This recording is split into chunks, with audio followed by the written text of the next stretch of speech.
What up, y'all? It's your boy Kaizen, now showing in theaters near you because this game was absolute cinema. We're in a Rise portal today. We have the intention of going for a Demacia vertical. We have Demacia, Defender, and Bilgewater emblems, and I'm now trying to formulate a good opener in hopes that I could econ my way up into affording at least a Demacia, getting myself 2-star Garen, 2-star Lux, and what have you. And perhaps if I get lucky with the future augments, then I can even go for Demacia Rise or itemize my Galio or even get Arcanist Annie set up. But regardless, we have Silver as our first augment. None of the other two augments really caught my eye. Component Buffet stole my eyes right away. I love this augment. I believe this is worth more than being a silver because all the items that you get from PvE rounds and save for other item augments that you will get, you actually get to choose up to 4 options. So it actually broadens your selection for the team comp that you're trying to run. It's a lot better in my opinion than a Pandora's, a lot better than the gold one, purely because you have a little bit more control over what you want to choose from the anvils. Chaotic Evolution is just a really bad reroll augment. Efficient Chopper is really good if I had a very good opener. I kind of do, but it's not solid. I would prefer to actually have 3 Bilgewater and then loose streak my way econ up to level 7 and then start my work on Demacia. But alas, I am not quite there yet. So for my tiny pea brain, I go for the Component Buffet. I don't even bother with gambling with slightly magic roll. I could definitely go for econ here, but the chances of it are really low. Fire Axiom, I am not too fond of the burn and the wound. I can simply make it with when I go the Demacia Rise comp or even the Bilgewater. I believe another player is going Bilgewater. Out of everyone in this lobby, Demacia is the only one that I can play uncontested. So I started formulating my plan. I think I'm gonna start out with 3 Bilgewater and try to save up some econ, use my build shop to hit my econ breakpoints. You see I start selling units. I'm kind of stuck between selling my other 3 units because I'm also thinking of going for 2 Defender and 2 Piltover. I do have a bow and a belt so I can grab Nashers, and since I'm going to be running a Demacia comp, it's most likely going to be an AP comp. I don't think rerolling Vayne at this point is quite there, even though it's a 3-cost reroll meta. So we're just gonna go through the early game, loose streak our way to some money. We see we're slowly generating serpents from our bilge trait, and then we're also slowly building up econ. And then at this point we're also going to unlock Bard. It costs 8 gold. That's 6 gold from 3 rerolls and 2 gold from buying Bard. I know you can also look to buy units whenever you roll down with Bard, so you can possibly go for an even stronger opener after the first carousel, but in my situation I don't think it's possible. First carousel, our first pick, we're gonna grab the Ari with the rod, and then that's gonna have me look for a sparring glove in the future so I can have jewel gauntlet. I'm holding on to the anvil just in case the PvE round does drop me a sparring glove. That way I can look for another item. Perhaps a chain vest to make bramble vest, a cloak to make gargoyle, or another sparring glove to make steadfast heart. I just want to keep it as flex as possible, but as you can see I couldn't wait any longer. I opened the anvil and I found no sparring gloves, although I did find another bow for a possible void staff or a second Nashor's Tooth. We make our first purchase from our build shop. We're gonna buy and sell Nautilus so we can hit our 30 gold econ breakpoint, and I don't want to make any 2-star upgrades just yet so I can guarantee that my lost streak ends up streaking further into perhaps 6.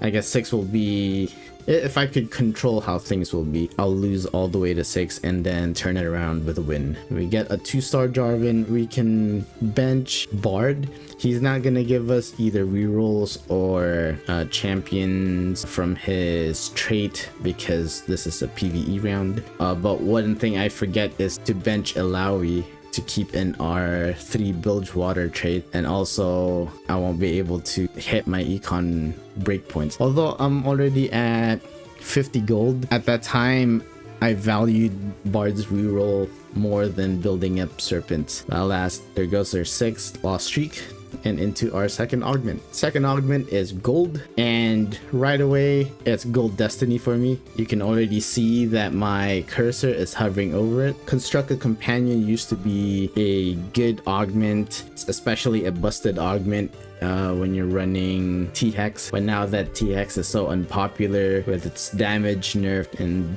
balancing and whatever, even if you use construct a companion as econ, it's just going to be 11 gold, 9 from selling the 1 cost, and then 2 more gold from the augment. Although in hindsight, I could have picked this if I didn't feel like gambling. I could have picked construct a companion and bought an Illaoi to help me stabilize in stage 3, and then perhaps even going for Bilgewater Rise.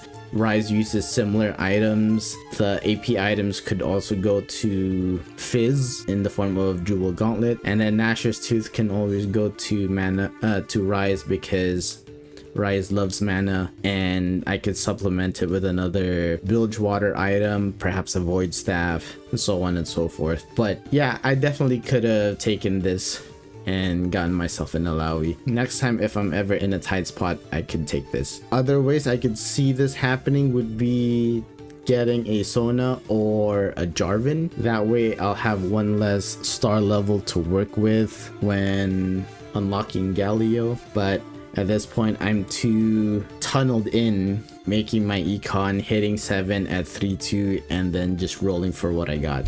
So definitely a super underrated, but also super niche augment. And just because we have a Bilgewater or Demacia, it does open up really super specific pathways when you get this augment. So I roll Celestial Blessing. Know your enemy is not good in my current spot. I also roll Constructed Companion. With Exiles, I need my front line to be beefier, and Exiles will definitely do it, but I don't have a single tank who can withstand more than 3 to 4 units worth of aggro, in which Exiles will promote because they need champions to not have anyone adjacent to them to get the 30% max health shield. I believe going Exiles will just make my units drop down faster, as opposed to huddling together and dividing the aggro amongst the enemy team. So we go for Gold Destiny instead, and we ended up getting Care Package. Care Package is a niche econ augment. I believe I got, well, I haven't picked up the Ord yet. I'm still too busy rolling for units that I got. I got a Lux and an Ari, and then I started panicking because I'm overwhelmed with options. So I ended up going for 3 Arcanist with Nico in the field. I pick up the Care Package and I got myself some items and a few pieces of gold, and we lose. Is Lux a terrible 4 cost or what? It's definitely because of my positioning and the amount of units that I have on the field, plus I have Bard, so that's definitely not a way of doing things. We roll again and we get a Seraphine. We put Vi and Seraphine together. Earlier we unlocked Ori. We were able to get Continuum Cogs. When we put 2 Piltover in, it automatically gave us the cogs. A little bit of trade peeking, kind of like with Void when you're looking through Void mutations or Ionia traits. Go ahead in the carousel and I greed for the belt so we can get our second Nashor's Tooth. I'm thinking if I'm gonna be stuck with Lux as my carry for a while, at least until I get to stage 4, I could have Bard or at least Seraphine hold on to my Void Staff as a utility unit, and then Lux could just start spamming lasers with 3 Demacia and 2 Nashers and then just crit lasers. That is until I naturally roll an Azir after Carousel. This is definitely a bailout after my 8 loss streak, and a lot of people will say, oh wow, you're so lucky. Yes, I am very lucky, but how often do people turn bailouts into actual dubs? You can say that people get lucky so many times, but you need to make use of that luck, navigate your way, because the game is not over yet. How can I be this is not an insta win by any means. Yes, I'm definitely lucky, but I still need to navigate my way through the rest of the game, through stage 4, stage 5. Player who's been hot streaking from the beginning. He's still at 100 HP. Keep an eye out on this guy, mind you. And we still got a long ways to go. So here comes the other part of the luck, which is skill. Turning all that luck that you've got, that bailout, into a skill, refining it, navigating your way, making all the correct decisions from here on out to get the dub. Not just the top 4, which is what I was initially thinking playing this game, is, oh, how can I turn this into a top 4? I'm not really thinking of a top 1 because I'm barely making it out. So anyways, we get an Azir. We already have a Seraphine to get Disruptor. I swap out some units, put in Azir and all the other essentials. I give up on Bilgewater, even though I could have made use of the last bit of Silver Serpents that I have left. But I do keep Bard because I don't have anyone else, and he will essentially give me some gold to make up for the early game and stage 2. I put in 4 defenders, which is really weird, but hey, if it works, it works, right? I wonder if this set will ever see the light of day, similar to set 15 where they had a slew of defenders. Well, in last set it was bastions and then hyper carries in the back line. So I wonder if this set will ever see that kind. I mean, we already sort of see it with Aphelios Bard or with Kaisa Longshot with Bruisers and Juggernauts, but I guess we'll see, right? So I won my first round with Azir, and I noticed that I still have plenty of HP left to unlock Shuriman's, and I had this weird notion that I think I'll be able to coast the next couple of fights. I'll be able to have some kind of control with it. I'll be able to control the outcome if I can just move a couple of pieces around, because I know how strong Azir is. They did recently buff him, and we're in a pretty good spot for defenders. 3 Demacia. Well, 3 Demacia is not so much a good thing, although I could have put the Demacia emblem on Seraphine so she can cast a lot sooner, but that's besides the point. I move around and I want to try to unlock Xerath, because if Xerath is my first Shuriman to unlock, it only takes 2 alternating wins or losses. So we won the first one, and now we're trying to lose this second one. Meta TFT says I have about an 80% chance of winning this, but because I'm a positioning god, I lose this on purpose. There you go. We are 2 out of 3, and we are also in a PvE round. We find a Garen. We're gonna need him later on. We replace... I already forgot who we replaced. Oh, we got rid of Bard. We finally got rid of Bard, put in 4 defenders. Honestly, I could have put in 6, but either way, Component Buffet is making our APM work hard. These 2 belts is going to be a Warmogs, and then our... oh, sorry. One of them is gonna be Morello's, because Deep Abyss, we want our utility items. We put in Swain for Arcanist, but honestly that doesn't really matter because we had Lux.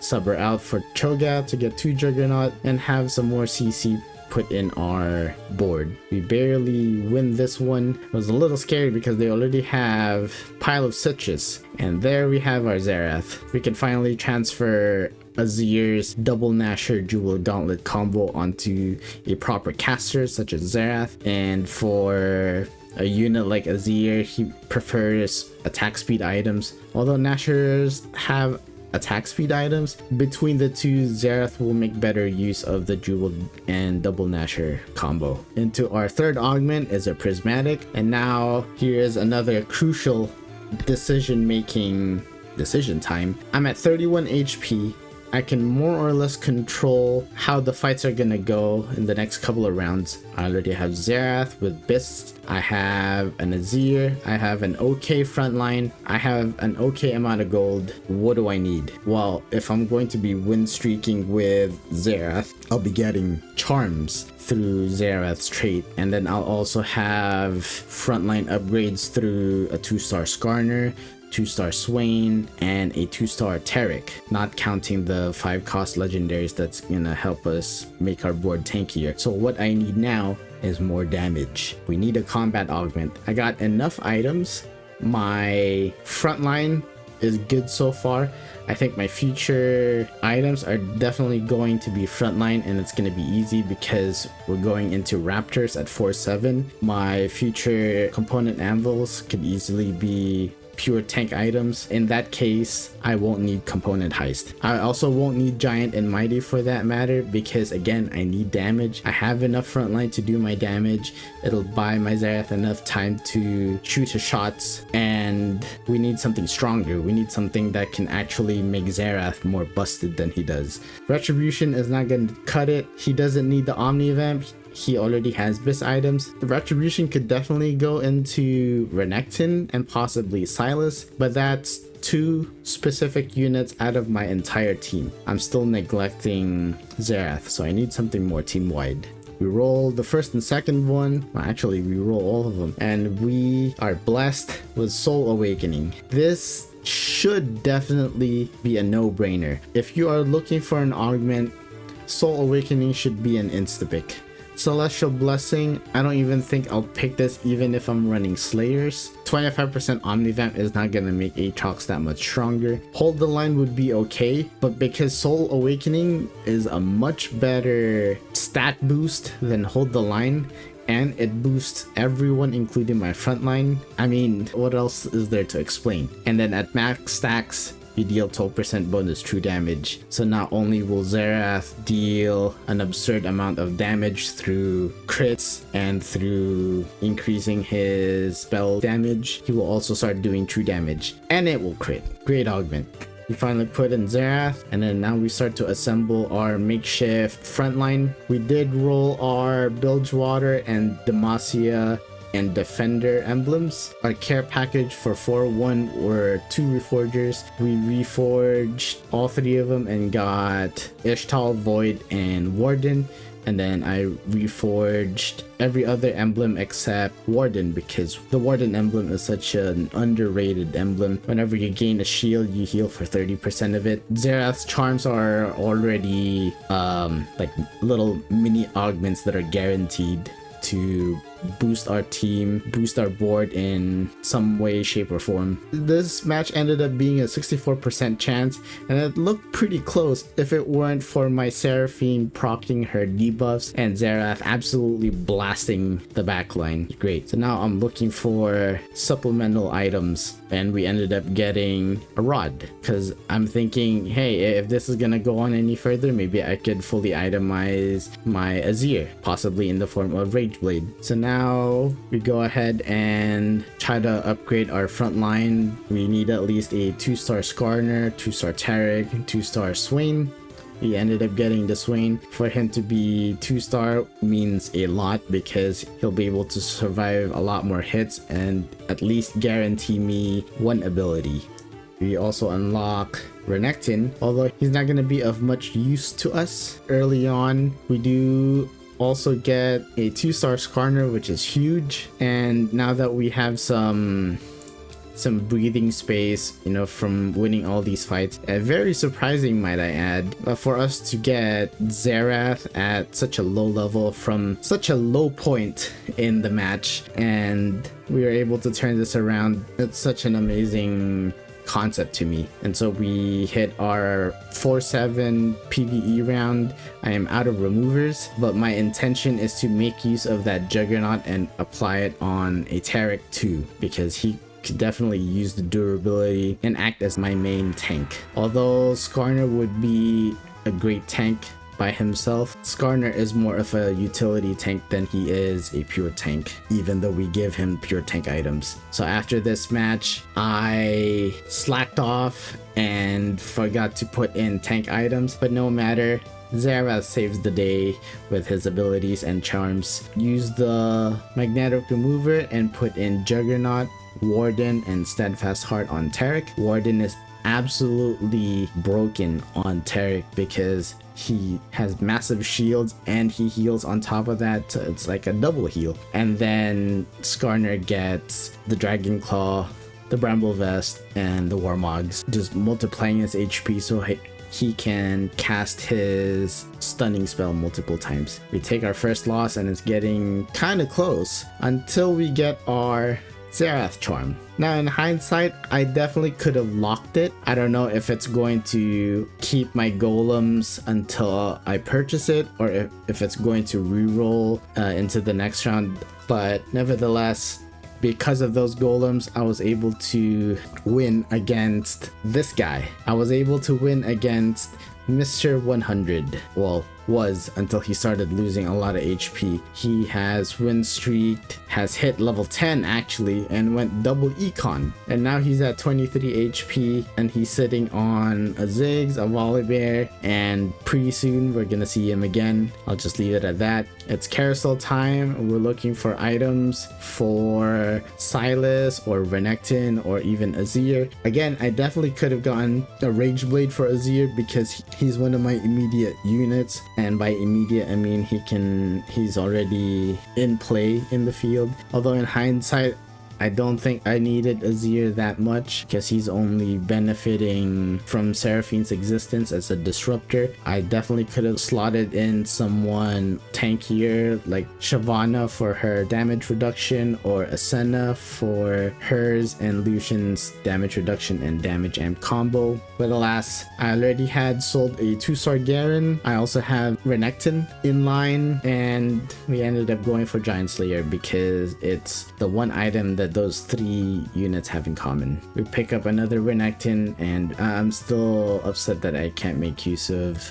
Renekton just yet. My front line is holding off. They're doing the best they can and I just want to pause right here. I think you guys already know what's about to happen here. We have this player who clutched up a 3-star Jinx. I believe that affected our win chances from 90 something down to 70. While we're still at good odds, it could still go the other way around because this is a pretty hefty front line. 3-star Loris, 3-star Sejuani, 2-star Braum, and a 2-star Warwick with a 2-star Yunara for Sunder. If it weren't for the combo, the prestigious AoE combo of my Skarner absolutely clumping them up and my Xerath's ability doing splash damage, it's just ridiculous. I mean, look at that. Not even 3-star Jinx could have saved them from that match. Imagine if Xerath's charms compounded onto each other. Like after getting X charms, it will increase your next charm by this much or stuff like that. Another pivotal fight this round is going to be my team versus the Bilgewater team. We recently had trouble with this team earlier because of MF's execute via Phantom Dancer or Dagger or whatever, and Tom Kench ended up eating my Taric. Slow this down. Also, I meant to put Xerath in the spot where Seraphine is to avoid Fizz. I've been flicker scouting too many times that I forgot to guarantee Xerath's safety. And what ended up happening is what I wouldn't expect. Now, Fizz is notorious for not finishing his food, leaving units alone with little HP. But because he left Xerath alone and started focusing on other units, and because of Fizz's targeting, he left Xerath alone and was able to do some work. Now, is this enough work?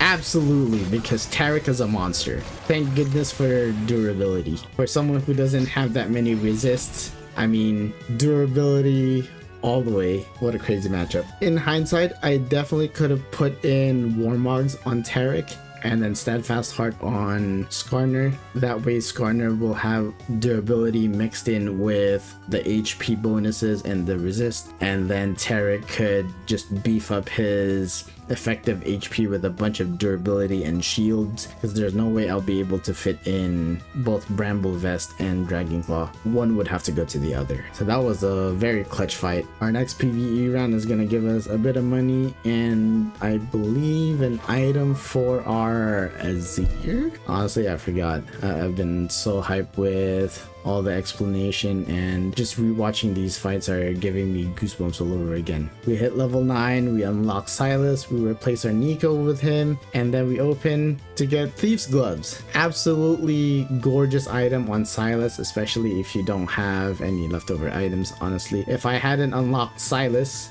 oh, let me rewind a bit, because this is a good match. If I hadn't unlocked Silas, that TG would definitely go on Renekton and it would still be a good time. Now, Mr. 100 here and I have made it to the top 4, but his board is looking mighty spicy, mighty scary too, because of a 2-star Ziggs, although he only has 2 items. We have a 2-star Veigar, lots of 3-star Frontline, a 2-star Fizz, and a 2-star Volibear. This guy is massive. So how do we take care of it? Well, we take care of it how we usually do when Xerath is around. We don't. We actually barely lose that, and I'm actually surprised that we survived with a little bit of HP left. So now these next few fights are going to be essential, especially positioning and everything. And we also managed to unlock Rise. Now here is another crucial step in my decision making process. I could definitely stay at top 2, fine by me, but I believe that I can fight for first place. But how am I going to do it? Well, it seems that I unlocked Rise. So my thought process is Piltover mods, Continuum cards is not gonna do me much good anymore, especially since we're in the end game and fights are a lot shorter, so it's gonna take a while for that to proc. Also, Seraphine's items look pretty good on Rise. He'll be able to spread the Void Staff Shred and the Morellonomicon's Burn and Wound far better than Seraphine, because for Seraphine, she'll take a couple of abilities before she hits her long range one. And on top of that, Rise makes use of all the traits that I have active. And it just so happens that Shurima is one of them. For Rise, whenever Shurima is active, his ability can also knock up units. So get this, I have Fiddlesticks, Skarner, Swain, and Silas for CC, and now I'm going to add Rise on top of it. So now I'm thinking, hey, this is top 2, what do I have left to lose, right? If I lose, then I stay with second place if I don't make this change, or if I don't try. But I tried anyway, and this is how it went down. We go ahead and sell the Piltover combo. We do lose the Defender, but that's okay. We have 3 Shurima now, and we have Rise. Silas gets his cast, so does Skarner and Fiddlesticks. Swing gets his ult. Rise is knocking everyone up.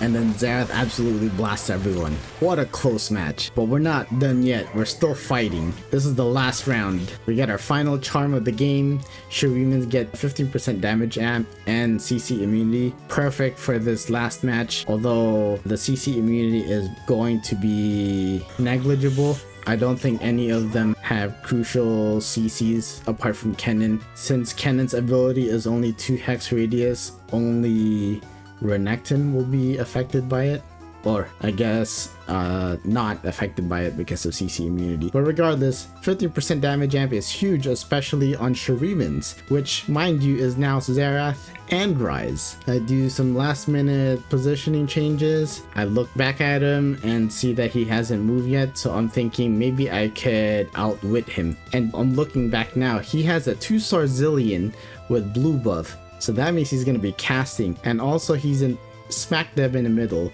which means one of my tanks are going to die if I don't do anything about it. I also need to keep Fizz in mind because my backline units are all still 1-star and he's looking pretty scary. So I'm trying to outwit this Yordle player just by chilling in his board for a little bit, because I believe in my head that when I go back to my own board, he's going to change it last minute without me knowing. And I'm trying to preemptively change my board to counter that, like an anti-anti positioning of sorts. So he looks at my board again, I make one last change, and does it pay off? It absolutely does. Although we have a 24% chance of winning.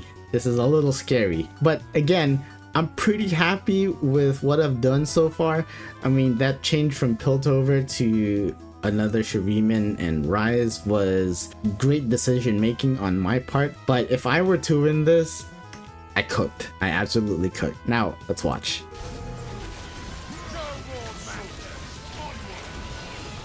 It's looking pretty chaotic.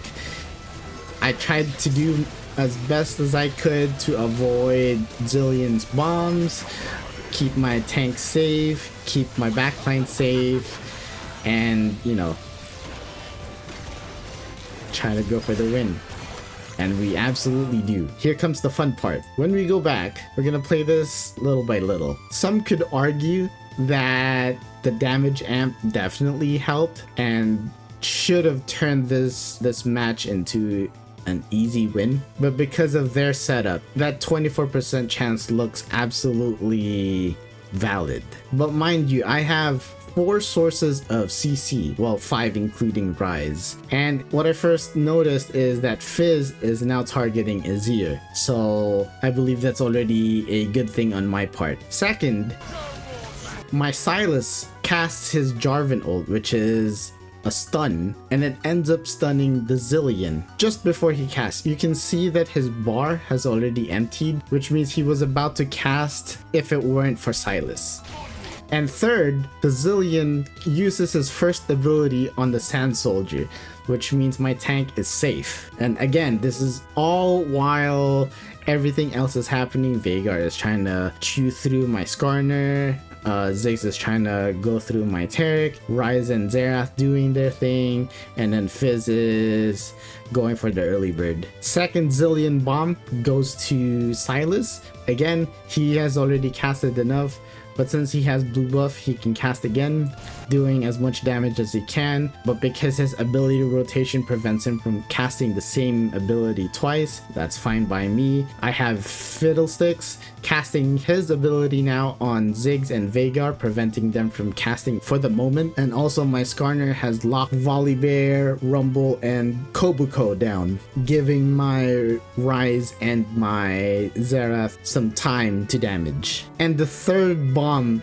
goes to Fiddlesticks, who has already used up his ability. So all in all, it was looking pretty good.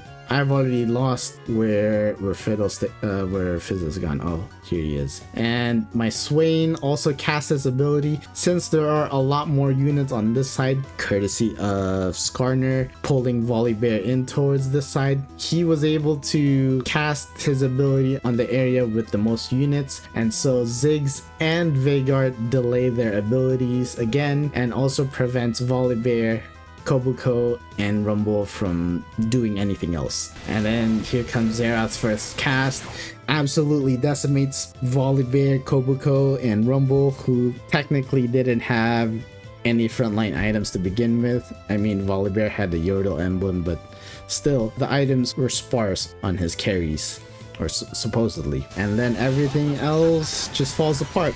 Zillion finally puts a bomb on Taric and Skarner, though they fall down naturally as opposed to the execution. But it's too late now. Xerath has done his second cast, all while Rise is casting his ability to briefly knock them up, and we secure the dub. What a great game. Let's watch that again. That was so satisfying. It's all these little details. I guess I will say that the Sylas positioning was unintentional. I would have put him where Taric was, and the middle spot would have been Swain or Sylas again. But this couldn't have gone any better. This fight could not have gone any other way other than it did, and it turned this dreadful 24% win chance into a secured win for us. Bars. Great stuff. I love TFT because of things like this, and all the little decisions that we've made, from converting that luck via Azir into this monstrosity of a win. It's a good feeling. I can't describe it any further than that. It's your boy Kaizen. Thank you guys so much for watching. Do not give up on your games. Cook if you have to, because you can't get any worse than an 8th. I think that's a saying.